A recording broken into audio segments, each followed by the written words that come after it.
So welcome to our YouTube channel guys. So guys जितने भी student है be programme के जो कि सेमेस्टर 4th के हैं और वो एनईपी के स्टूडेंट हैं, तो उन स्टूडेंटों के पास हिस्ट्री है, हिस्ट्री ऑफ इंडिया 1550 से लेके 1700। तो आज हम इसका यूनिट नंबर फर्स्ट का पार्ट नंबर सेकंड कर रहे हैं। तो यूनिट फर्स्ट का पार्ट नंबर जो फर्स्ट है यानी मुगल की स्थापना और साम्राज्य विस्तार, तो ये हम ऑलरेडी कर चुके हैं फर्स्ट वीडियो में पार्ट 1 में। आज हम पार्ट सेकंड करने जा रहे हैं। अगर आप पार्ट फर्स्ट आपने नहीं देखी हो तो डिस्क्रिप्शन में आपको लिंक मिल जाएगा वीडियो के, आप वहां से पार्ट 1 देख सकते हैं। तो चलिए स्टार्ट करते हैं पार्ट सेकंड। पार्ट सेकंड में हमें पढ़ना है मुगल की एडमिनिस्ट्रेशन एंड जागीरदारी और मनसबदारी व्यवस्था, यानी प्रशासनिक संरचना and jagirdari system and mansabdari system हमें पढ़ना है। तो चलिए स्टार्ट करते हैं आज के हमारे वीडियो। वीडियो स्टार्ट करने से पहले अगर आप हमारे चैनल पर नए आए हो तो नीचे दिए गए बेल आइकन को दबा के चैनल को सब्सक्राइब कर दीजिए, जिससे सारी नोटिफिकेशन आपके पास जल्द से जल्द पहुंचे। साथ ही आप हमारे टेलीग्राम चैनल पे भी जुड़ सकते हैं, जहाँ सारी आपको नोटिफिकेशन प्रोवाइड कर दी जाएगी। तो चलिए स्टार्ट करते हैं आज की हमारी वीडियो। वीडियो स्टार्ट करने से पहले अगर आपको ये पीडीएफ डाउनलोड करना है तो आप नीचे दिए गए डिस्क्रिप्शन से डाउनलोड कर सकते हैं। हमें पढ़ना है Mughal administration and jagirdari and mansabdari system. हमें पढ़ना है मुगल एडमिनिस्ट्रेशन यानी मुगल प्रशासन। तो मुगल प्रशासन जो है वो बेसिकली मुगल प्रशासन सैन्य शक्ति पर आधारित था, यानी मिलिट्री पावर पर ये आधारित था और ये केंद्रीय व्यवस्था थी।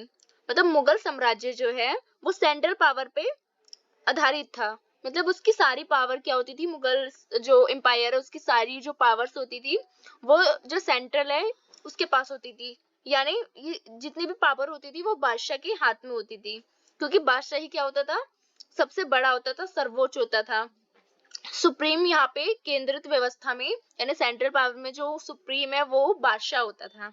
तो यानी मुगल जो एडमिनिस्ट्रेशन है वो मिलिट्री पावर पे आधारित थी, दूसरी ये सेंट्रल पावर पे आधारित थी और सबसे सुप्रीम इसमें बादशाह होता था। तो मुगल ने एक ऐसी व्यवस्था स्थापित की थी जिस पर खलीफा जैसी विदेशी जो सत्ता थी उसका कोई अंकुश नहीं था। यानी ये एक स्वतंत्र, इन्होंने एक इंडिपेंडेंस, एक एम्पायर एस्टेब्लिश किया था, इसकी एक नींव रखी थी ऐसी जिसका कोई खलीफा यानी कोई भी विदेशी खलीफा जो बैठ के उस पर मतलब अंकुश करे, राज करे, ऐसा नहीं था। ये लोग खुद अपनी कानून बनाते थे और अपने कानून के अनुसार ही इसे चलाते थे।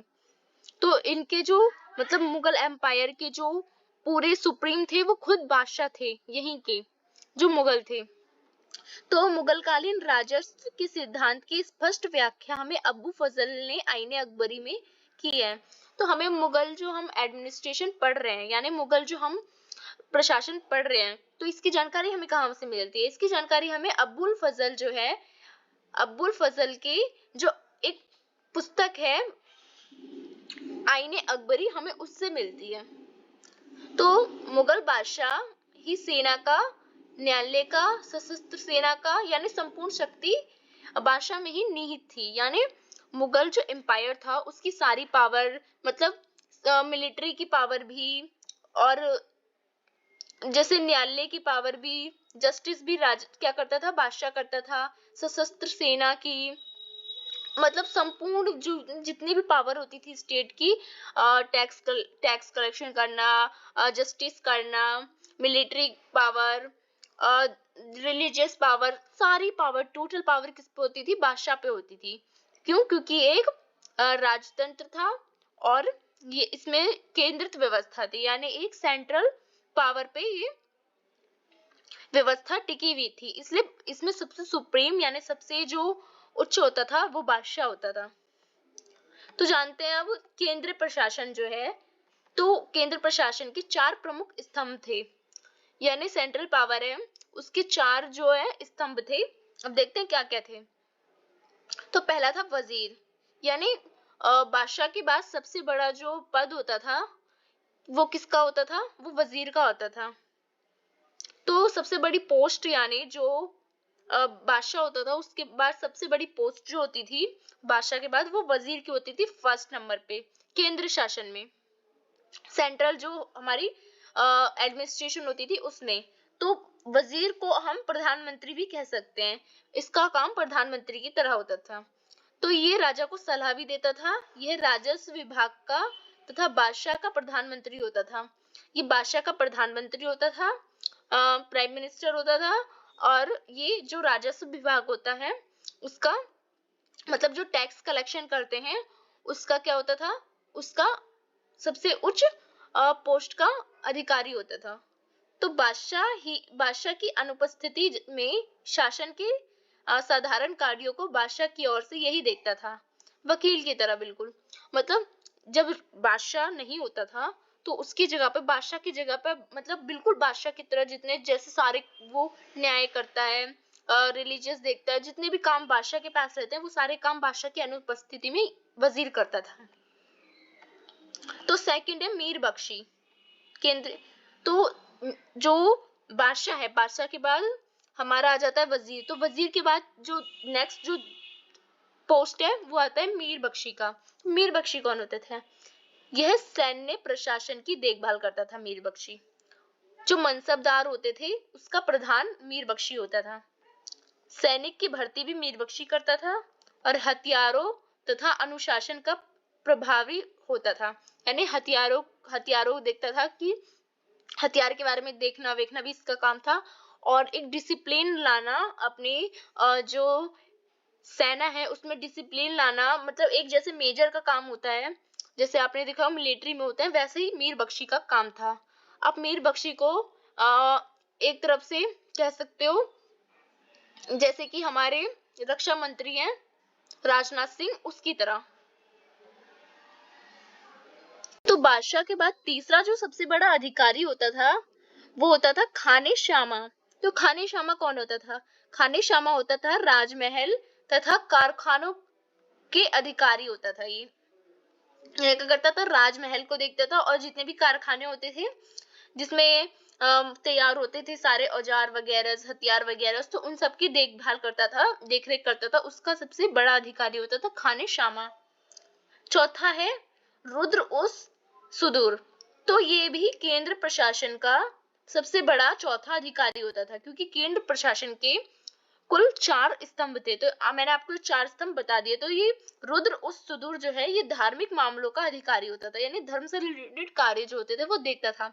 और जो दान विभाग भी इसके अंतर्गत आता था, क्योंकि दान विभाग भी बेसिकली अधिकारी धार्मिक ही होते हैं, तो धार्मिक अधिकारी के अंतर्गत आता था। तो ये धार्मिक अधिकारी भी था, मतलब धर्म की देखरेख करता था धर्म के मामलों की, और जो दान आता था उसके अंतर्गत भी कार्य यही देखता था उस विभाग का भी। रुद्र उस जो सुदूर है उसको शेख उस इस्लाम भी कहा जाता था। तो आप ये पॉइंट नोटेड कर लीजिए, उसे शेख उस इस्लाम भी कहा जाता था। अब देखते हैं केंद्र प्रशासन के जो अन्य अधिकारी थे छोटे छोटे। ये आपके 4 स्तंभ जो थे केंद्र प्रशासन की, जो मैंने ऊपर 4 बताई, ये सबसे बड़े बड़े अधिकारी थे। अब मैं जो बता रही हूँ वो छोटे छोटे अधिकारी हैं। तो केंद्र प्रशासन के अन्य अधिकारी देख लेते हैं। तो काजी उल कुजात। तो काजी उल कुजात होता था वो न्यायिक मामलों का अधिकारी होता था, मतलब एक तरफ से आप कह सकते हो जस्टिस का एक अधिकारी होता था, जैसे जुडिशियल होते हैं कोर्ट में वैसे। तो नेक्स्ट है कि मीर आतिश। आपको थोड़े नाम अजीब लग रहे होंगे क्योंकि ये थोड़े अजीब से नाम है, आपने फर्स्ट टाइम सुने होंगे, बट आपको याद करोगे तो आपको हो जाएगा। ये छोटी छोटी है क्योंकि आप इसमें आपके एग्जाम में आना ही आना है। एडमिनिस्ट्रेशन तो आता ही है, बहुत इंपॉर्टेंट रहता है एडमिनिस्ट्रेशन। सो मीर आतिश कौन होते थे? मीर आतिश होते थे ये शाही तोपखाना का प्रधान होता था, यानी तोपखाना जो होता था युद्धों में यूज करी जाती थी उसकी जो देखभाल करता था, उसका कामकाज जो देखता था वो कौन करता था? मीर आतिश करता था। अब नेक्स्ट है कि मुहस्सिब। मुहस्सिब कौन होता था? ये प्रजा के नैतिक चरित्र की देखभाल करता था कि मतलब प्रजा कैसे जीवन जी रही है, मतलब कोई अनैतिक कार्य नहीं कर रही है इस। और ये नियुक्ति भी करता था अधिकारियों की, मतलब जब सेना में या मुगल दरबार में कोई अधिकारी मतलब नियुक्त हो रहा है तो ये नियुक्ति भी देखता था कि इसकी किसी की नियुक्ति करनी होती थी तो यही नियुक्ति करता था, और चरित्र देखता था उनका कि कैसा है। अब नेक्स्ट है कि दरोगाए डाक चौकी। तो ये क्या करता था? ये राजकीय डाक तथा गुप्तचर विभाग का प्रधान होता था, मतलब दरोगाए डाक चौकी। तो ये राजकीय जो डाक होता था यानी संदेश जो भेजना होता था कहीं, तो उसका देखभाल ये करता था, उसका अधिकारी था गुप्तचर विभाग। मुगल दरबार में जो गुप्तचर है उसको भी लगाया जाता था आंतरिक जो गड़बड़ी है उसको देखने के लिए, तो उसका भी प्रधान जो होता था वो दरोगा डाक चौकी होता था। अब नेक्स्ट है कि मीर बहर। तो मीर बहर कौन होता था? ये नौसेना का प्रधान होता था, यानी जो नाव द्वारा जो मतलब बिजनेस होता था, ट्रेड होता था, तो उसकी जो सेना का अधिकारी होता था वो मीर बहर होता था, या आप कह सकते हो जो सेना होती थी वायु जल सेना जो होती थी उसका भी अधिकारी मीर बहर होता था, यानी संपूर्ण नौसेना का प्रधान होता था ये। इसमें आप ट्रेड वाली नौसेना भी देख लोगे और जो युद्ध से रिलेटेड जो नौसेना थी उसको भी देख लोगे। नेक्स्ट है कि हरकारा।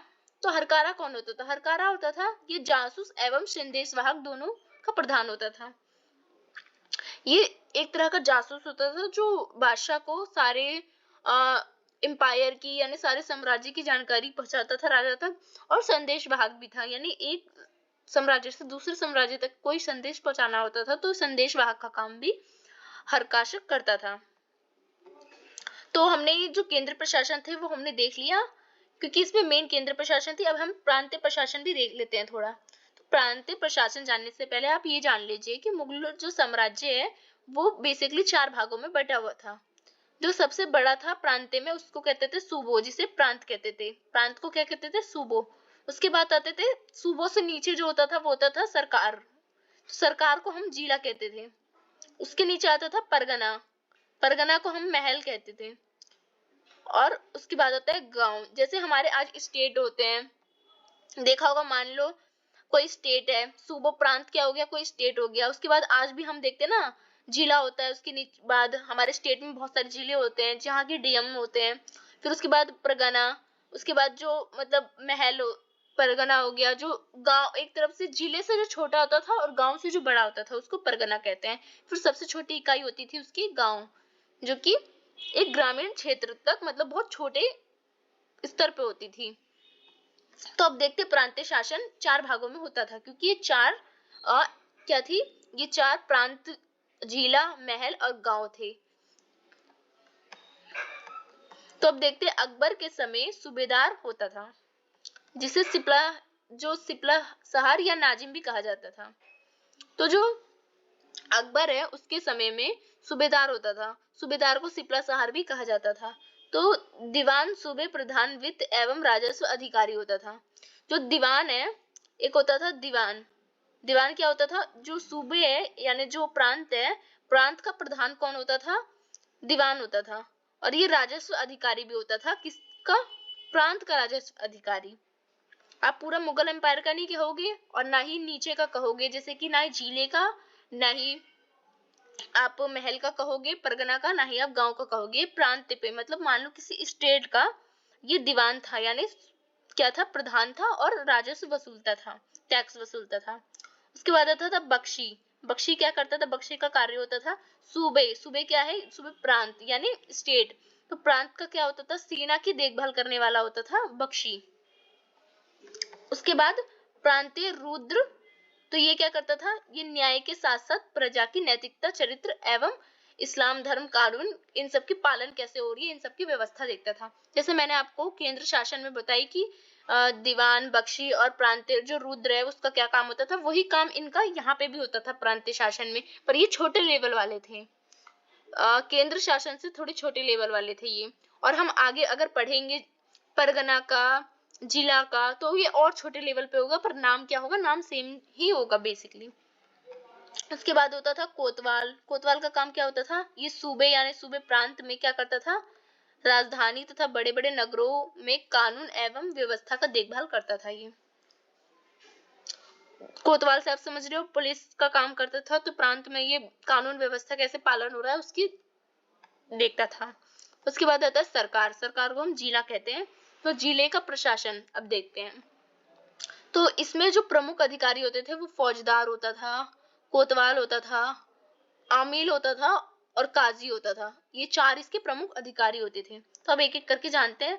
इसमें से जिले का जो प्रमुख होता था, यानी हम जो जिला पढ़ रहे हैं डिस्ट्रिक्ट, इसका जो प्रधान होता था उसे फौजदार कहा जाता था। इसका मुख्य कार्य क्या होता था? इसका मुख्य कार्य होता था कानून व्यवस्था बनाए रखना तथा प्रजा को सुरक्षा प्रदान करना। ये क्या करता था? प्रजा जो होती थी उसको एक सुरक्षा प्रदान करती थी और कानून व्यवस्था का पालन हो उसकी देखरेख करती थी। फिर उसके बाद आता है खजानदार। खजानदार कौन होता था? ये जिले का मुख्य खजांची होता था। इसका मुख्य कार्य राज्य के खजाने की सुरक्षा करना होता था। तो उसके बाद आता है अम्लगुजार। तो अम्ल क्या होता था? अम्लगुजार, जिसे अमील भी कहा जाता था, ये होता था, ये जिले का प्रधान होता था, जो राजस्व अधिकारी होता था, यानी जिले का राजस्व प्रधान अधिकारी होता था, मतलब टैक्स वसूलने वाला जिले का, ये सबसे प्रधान व्यक्ति होता था अमील। तो हमने जो हमारा फर्स्ट वाला था जिले का, सेकंड वाला जो था जिले का शासन, वो भी हमने पढ़ लिया। तो अब हम पढ़ते हैं परगना। तो थर्ड नंबर पे आता था प्रांतीय शासन में परगना। तो प्रांत, उसके बाद जिला, उसके बाद परगना। तो परगना जो होता था वो जिला से छोटी होती थी इकाई, और जो गांव होता था उससे थोड़ी बढ़कर होती थी। कुछ गांवों को मिला के परगना बनता था। तो सरकार परगनों में बटी होती थी, मतलब जो जिला होता था वो परगना में बटा होता था, क्योंकि जिले परगना से मिलके ही जिले बनते थे। तो परगना जो है वो जिला होती थी, बटे होते थे। परगने के प्रमुख अधिकारी जो होते थे उसको सिकदार, आमिल, कोतवार और कानूनगो और कारकुनो होते थे।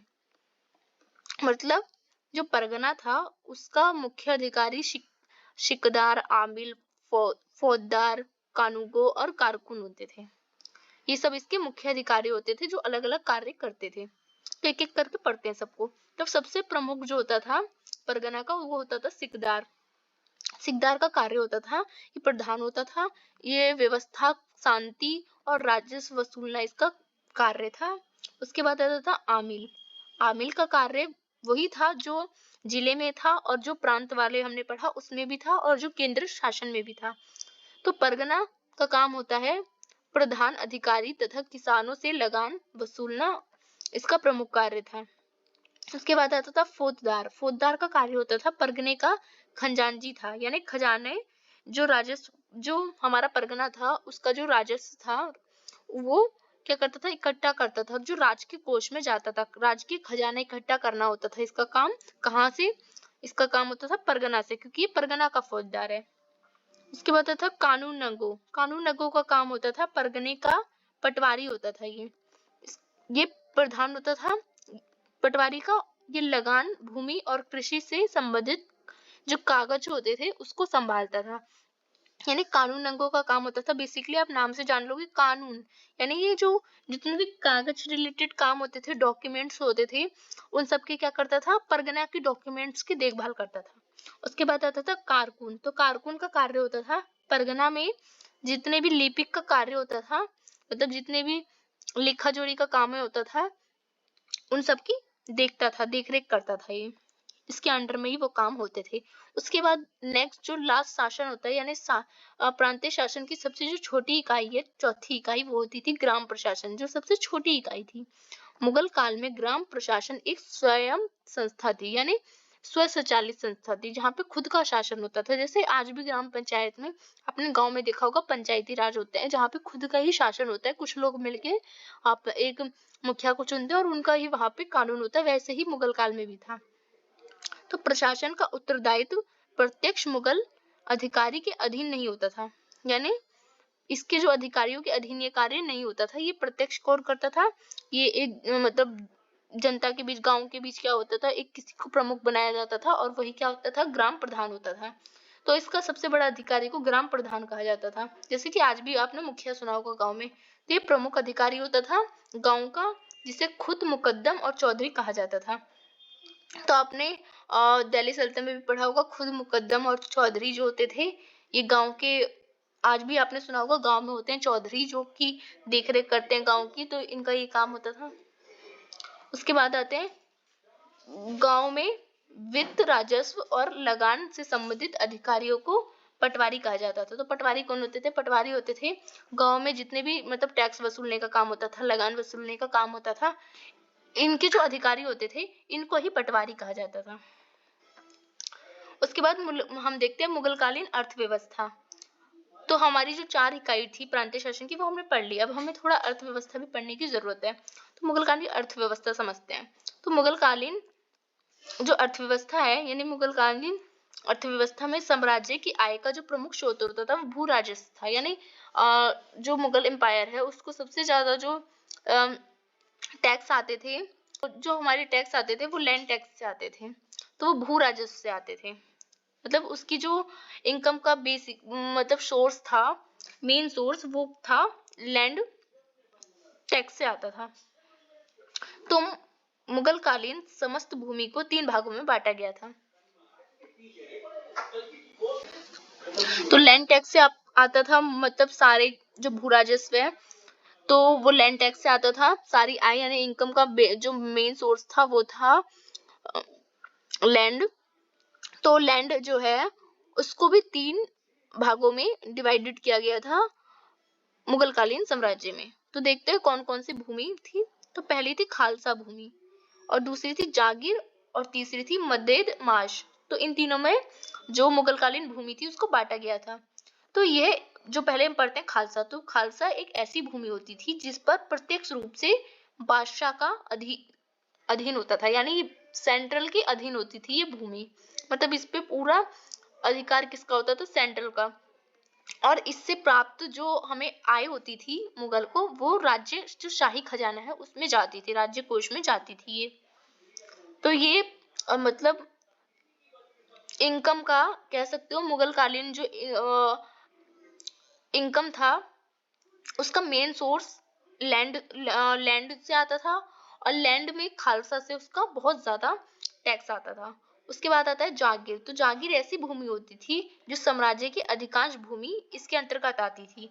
राज्य के अधिकारी को वेतन के बदले ये दी जाती थी। तो जागीर एक तरफ से आपने इतना सिस्टम पढ़ा होगा दिल्ली सल्तनत में, तो बिल्कुल ये उसकी तरह ही कह सकते हो, थोड़ा सा डिफरेंट था, बस उसकी तरह ही था।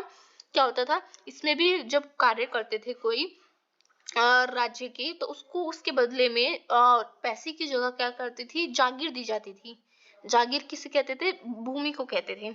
और उस भूमि से वो लोग क्या करते थे? टैक्स वसूलते थे, और आधा बादशाह को देते थे और बाकी अपनी सेना के लिए रखते थे और अपना उससे पालन पोषण करते थे।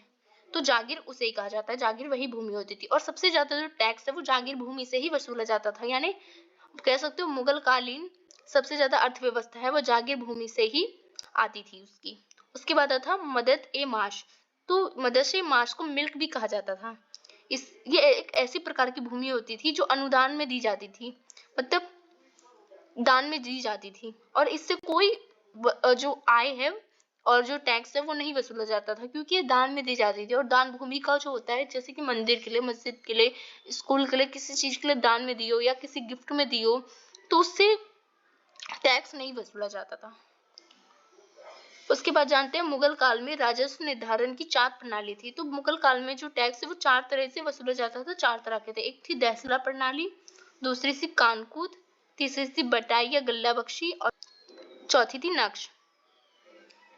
तो आपने बेसिकली जो मुगलकालीन अर्थव्यवस्था है वो भी बेसिकली आपने जान ही ली। अब जानते हैं मनसबदारी क्या थी और जागीरदारी व्यवस्था क्या थी, यानी मनसबदारी सिस्टम एंड जागीरदारी सिस्टम। तो मनसबदारी जो सिस्टम थी वो मनसबदारी क्या थी? तो मनसब एक फारसी शब्द था। पहले आप ये जान लीजिए, मनसबदारी जो शब्द था वो एक फारसी शब्द था। तो मनसबदारी का अर्थ क्या होता था? मनसब का अर्थ होता था ओहदा या दर्जा या पद कह सकते हो। तो मनसबदारी व्यवस्था एक फारसी शब्द था जिसमें मनसब का जो अर्थ है उसको आप ओहदा कह सकते हो, दर्जा या पद, पोस्ट कह सकते हो, या ओहदा कह सकते हो, या दर्जा कह सकते हो। तो ये क्या थी? एक तरफ का पोस्ट था। ये अकबर के समय पे क्या हुई थी? इसकी शुरुआत हुई थी। तो मनसब एक पोस्ट था, यानी एक पद था जिसे 2 भागों में बांटा गया था। तो मनसबदारी एक तरह का पद था जो कि रैंक जिसके ज्यादा होते थे। मैं बताती हूँ कैसे वो बांटा गया था। जिसके ज्यादा रैंक होते थे उसको क्या दिया जाता था, जो मुगल दरबार होता था उसमें सबसे बड़ा पद दिया जाता था। तो मनसब जो पद है उसको दो भागों में डिवाइडेड किया गया था, जात और सवार। तो जात क्या होता था, जात यानी व्यक्तिगत पद को जात कहते थे और घुड़सवार की संख्या को सवार कहते थे।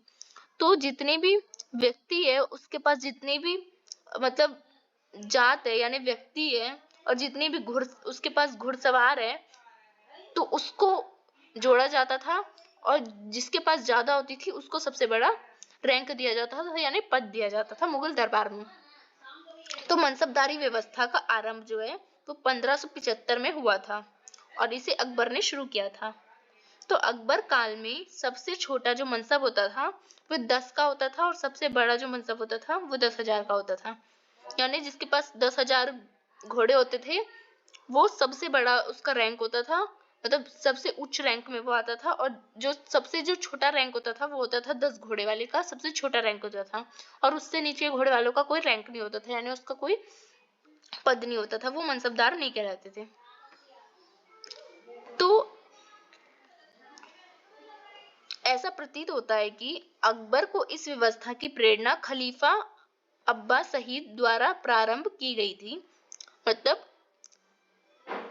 जो अकबर है उसने ये जो व्यवस्था है वो किससे ली थी, वो खलीफा अब्बास सईद जो है उनके द्वारा प्रारंभ की गई थी ये। और चंगेज खान और जो तैमूर थे उन्होंने भी ये जो मनसबदारी व्यवस्था है उन्होंने भी अपनाई थी। चंगेज खान आपने सुना होगा, तैमूरलंग, तो उन्होंने भी ये जो अवस्था है उसे स्वीकार की थी।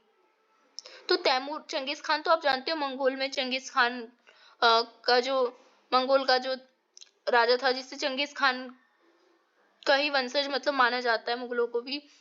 तो तैमूर जो था, तैमूर वो था जहां से मुगल आए थे, वहां पे जो शासन था वो तैमूर का था।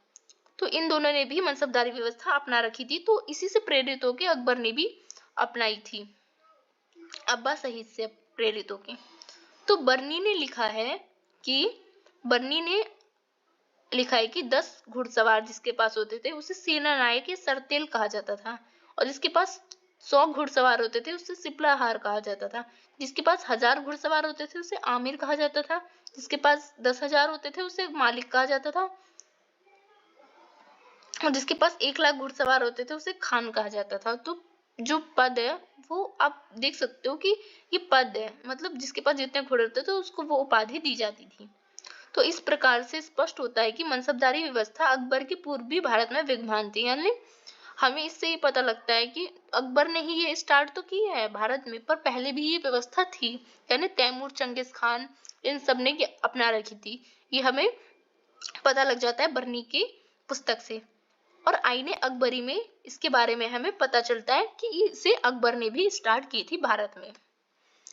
तो बादशाह मनसबदारों को अपने नियंत्रण के लिए निम्नलिखित कार्य कराते थे। मतलब बादशाह जो है मनसबदारों को अपने कंट्रोल में करने के लिए उनसे कुछ कार्य करवाते थे। मनसबदारों को एक स्थान से दूसरे स्थान पर स्थानांतरित किया जाता था, यानी उनका जो पोस्ट है वो बार बार बदला जाता था हर जगह से, कि उस पर नियंत्रण हो सके और वो निरंकुश ना हो सके उस राज्य में। उसके बाद दूसरा चीज कि गुप्तचर विभाग से निरंतर उनकी जानकारी ली जाती थी कि वो कैसा कार्य कर रहे हैं, अच्छा कर रहे हैं, नहीं कर रहे हैं। उसके बाद घोड़ों को दागने व सैनिक का हुलिया लिखने की प्रथा लागू की गई थी। घोड़ों को दागने की जैसे अलाउद्दीन खिलजी ने की थी, घोड़ा को दाग दिया जाता था कि भ्रष्टाचार ना हो, और सैनिकों को हुलिया दिया जाता था, उसका भी काम किसने किया था, अकबर ने भी किया था मनसबदारी व्यवस्था में, जिससे क्या हो बहुत ज्यादा घोटाला होता था। लोग कहते थे कि घोड़े मर गए हैं, बीमार हो गए हैं, इसके कारण और घोड़े ले आते थे और जिससे राज्य का क्या होता था, नुकसान होता था। तो इसलिए इसके लिए लागू की गई थी। उसके बाद विशिष्ट उपलब्धियों प्राप्त करने पर मनसब की संख्या बढ़ाकर सम्राट अच्छा कार्य करने के लिए प्रोत्साहित करते थे। मतलब जो मनसब को बहुत ज्यादा प्रोत्साहित करता था अकबर, और उनको उसकी संख्या बढ़ाता था बहुत ज्यादा और उनको प्रोत्साहित करता था, जिससे वे अच्छे अच्छे कार्य करे और अच्छे अच्छे पद हासिल करे। तो एक तरफ से इन्फ्लुएंस करता था वो अकबर ने। अब जानते हैं जागीरदारी व्यवस्था क्या होती थी। जागीरदारी व्यवस्था की नींव जो है वो भी अकबर ने ही रखी थी, मतलब अकबर ने ही इसे लागू किया था। वे मनसबदार जिन्हें राज्य की सेवा के बदले में नगद वेतन देने की बजाय राजस्व क्षेत्र यानी जागीर दिया जाता था, उन्हें जागीरदार कहा जाता था। तो जागीरदार कौन होते थे? जैसे इक्तेदार होते थे, आपने पढ़ा होगा दिल्ली सल्तनत में, वैसे ही जागीरदार होते थे। जैसे जागीरदार जब राजा का कार्य करते थे, यानी बादशाह का जब कोई कार्य करता था, राजशाही कार्य, सरकारी कार्य, तो पैसे के बदला जो बादशाह है वो उसको अपनी भूमि देता था। उस भूमि को जागीर कहते थे। पैसे के बदले जो काम किया और पैसे के बदले जो भूमि दिया उसे जागीर कहते थे। और उस जागीर यानी उस भूमि का मालिक जागीरदार कहलाता था। वो क्या करता था? वो अपने जागीर में क्या करता था? मुगल प्रशासन में भू राजस्व इकट्ठा करने के लिए वो काम करता था।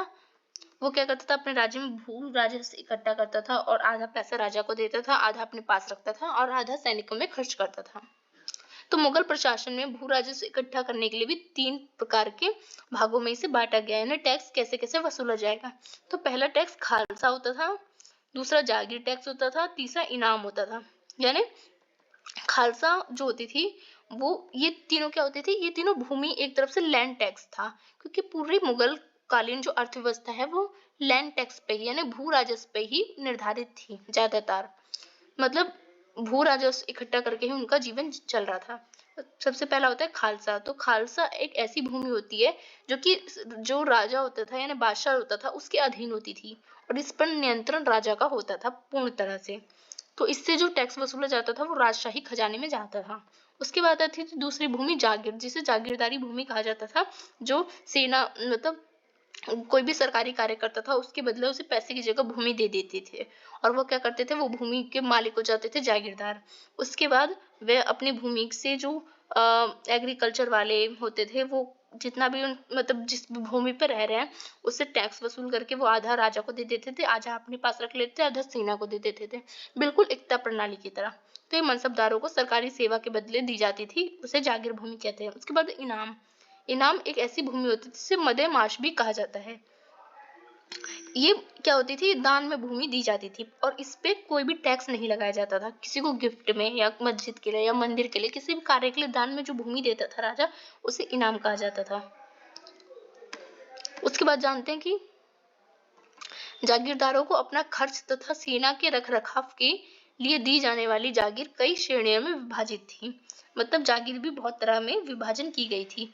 पहली थी जागीर जो थी उसे कहते थे, वो वेतन के रूप में जागीरदारों को दी जाती थी, जिसे जागीरे तनख्वाह के नाम से जाना जाता था।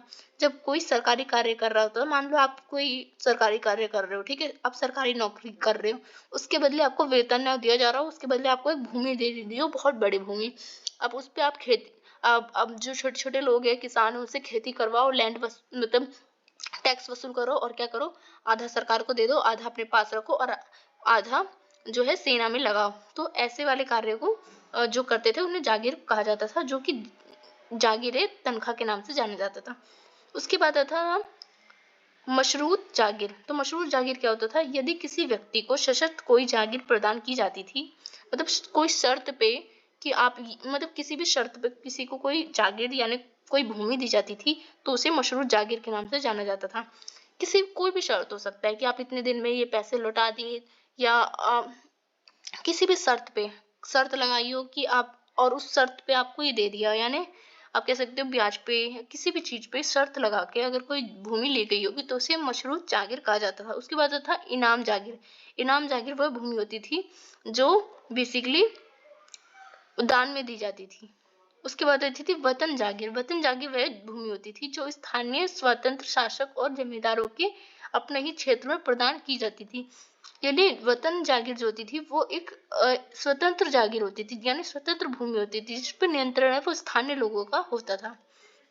तो आपने जागीरदारी व्यवस्था देख ली, आपने मनसबदारी व्यवस्था देख ली, आपने मुगलकालीन अर्थव्यवस्था देख ली, आपने मुगलकालीन जो प्रशासन था प्रांतीय प्रशासन देख लिया। प्रांतीय प्रशासन में 4 प्रशासन थे, जो कि सूबो था, प्रांत, जिला, महल, गांव, आपने ये भी पढ़ लिया। उसके बाद आपने केंद्र प्रशासन, केंद्र अधिकारी भी पढ़ लिए। तो आपका जो पूरा जो यूनिट होता है, यूनिट फर्स्ट वो आपका होता है यहाँ पे कंप्लीट। तो हम नेक्स्ट वीडियो में यूनिट नंबर 2 करेंगे। तो यूनिट नंबर पार्ट फर्स्ट में ऑलरेडी करा चुकी हूँ, पार्ट 2 मैंने आज करा दिया। तो आपका पूरा जो यूनिट फर्स्ट है, मुगल की स्थापना, विस्तार, प्रशासनिक संरचनाएं, आर्थिक, जागीरदारी और मनसबदारी व्यवस्था पूरी होती है कंप्लीट। तो अगर आपको ये वीडियो अच्छी लगी हो तो लाइक कीजिए एंड दोस्तों में शेयर कीजिए। वीडियो कैसी लगी कमेंट सेक्शन में जरूर बताइए। सो धन्यवाद।